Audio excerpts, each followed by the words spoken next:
In my previous video, Bottom Bracket Noise, linked in the description below, I discovered the source of an annoying click on my bike.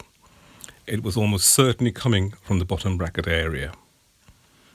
Now it's time to remove the square tapered bottom bracket, then clean and service it and see if this cures that annoying noise. Remember, I have literally zero repair or technical skills. I'm just following tutorials made by YouTube bike technical experts like RJ the Bike Guy, Park Tools and Hambini. If I can do it, you can too. Note, this Triban 3 Red is a 2014 model. It has a square tapered bottom bracket that's never been serviced, as far as I know. I'm glad that this bike was fitted with this tough, well-proven, reliable bottom bracket. And we'll see how tough and reliable it really is when we extract it. And you'll be amazed at how little it cost to buy the specialist tools required for this job, all from AliExpress in China, where else? I'll summarize costs and timings at the end of the video. So let's go. So now I'm going to be removing the crank arm from the right and the left following. There you go, 8mm. Look how useful this your thing is.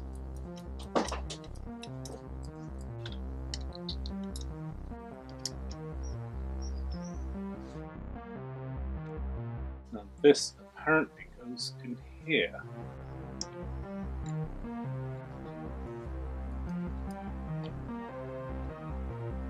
Now we're going to put the crank puller tool in. I've greased it a little bit and practiced a few times. You've got to be very careful not to cross thread it. Now I've got to screw it in because that's what apparently gets the thing out. Yeah, you can feel it. Something moving. So now it's really hard. I think it's pulling, yeah, it's pulling the bottom bracket out. Loosen by going anti-clockwise. There we have it. Ladies and gentlemen, is the freaking crank arm, which has never seen the light of day. Of course, the fun will be trying to get this damn thing out. Okay, so this is a close-up of the bottom bracket on the drive side. My next task is to remove the crank on the left-hand side, on the non-drive side, and then extract the bottom bracket using the bottom bracket tool I also got from AliExpress in China. Okay, so this is the bottom bracket right-hand side, and I'm going to clean it with GT85, which I've already sprayed on here, using my patented old toothbrush head stuck on the end of a chopstick. You can see it's really good for getting into all the nooks and crannies and getting rid of all the dirt. So eventually you're going to attach it like this and use a torque wrench or a wrench to unscrew it. So I shall carry on cleaning it and leave it all to soak. Okay, now we're going to put the crank puller onto the non-drive side. Once you've got it tight, keep screwing it in, and eventually you can feel it start to move. It's now starting to loosen. And there it is. That's the non-drive side crank arm successfully removed. The actual tool must be retrieved from the crank arm. And all of these things I have learned by watching YouTube videos. That's the non-drive side bottom bracket. Spray some GT85, leave it be for a while, and then use my toothbrush head cleaner to give it a good clean before attempting the bottom bracket removal, which will hopefully cure me of the squeak. So now I'm going to start taking non-drive side bottom bracket shell out. Make sure it fits. Ooh, look at that. This should be interesting. This is a plastic sleeve or metal sleeve which holds the square tapered bottom bracket in place, apparently. and out it comes. It's pretty dirty, so I find these kinds of ready meal trays to be really useful for keeping things in for cleaning. Now, is this metal? Yes, it is metal. Okay. That's the interior of the bottom brackets from the non-drive side. I repeat, the non-drive side.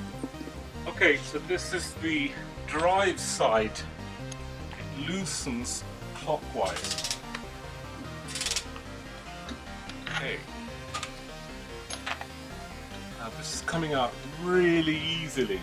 I think the reason it's coming out so easily is because I sprayed tons of GT85 onto it and left it for about half an hour while I went to have a cup of coffee and some biscuits and cake. So a bit of patience obviously is rewarded. My goodness, look at that. There is the original bottom bracket made by a company called VP. That gives the dimensions 68 by 115, so it gives a good clean. Put it back in, retighten everything, and see if it takes the click out. If not, I have a Shimano bottom bracket to fit back in. Okay, and this is the interior of the uncleaned bottom bracket, which hasn't been opened or touched in, well, since the bike was built. And you'll see here, screw of the piece that holds the gear cables in underneath the bottom bracket. Doesn't look too bad, relatively unscathed apart from grease on the outside, so it's all good clean. And this is the clean, pristine bottom bracket shell into which I will fit the clean bottom bracket. I've used GT85 very carefully to give it a really good clean. As you can see, it's virtually brand new. Okay, now we're going to reattach the bottom bracket, and I'm going to use copper grease as a lubricant and general sealant. I'm going to also put it on the bottom bracket threads. There you go, that's the bottom bracket. I can ensure a nice even spread. Okay, so this is attaching the bottom bracket. It goes in anti-clockwise. It loosens clockwise, as you can see. I had to get it in a few times before it went in really smoothly, and I'm doing it by hand. I will tighten it with the bottom bracket tool. Okay, now we're going to apply the non-drive side. I've already applied liberal coatings of copper grease to it, and it goes in clockwise. Feels very natural. Now let's tighten it up. I'm guessing it's pressing against the bottom bracket body inside there. It should go in flush with the bottom bracket shell, because I took a photo. It's always useful taking photos as you go along. It's pretty obvious, but it's a really good thing to do. Right now it's tight. Really tighten it. Okay, that's really tight. And there we have it. The proof of the pudding, of course, will be in the riding and whether I can reproduce that annoying clicky noise. Okay, so now we're going to do the non-drive side crank, which I've greased up a little bit. It's an 8mm key. Screwing this in tightens up the crank of the square taper. I don't have a torque wrench for this.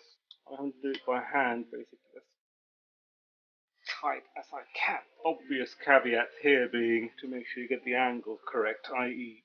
each crank is at 180 degrees to each other. So that seems to be okay.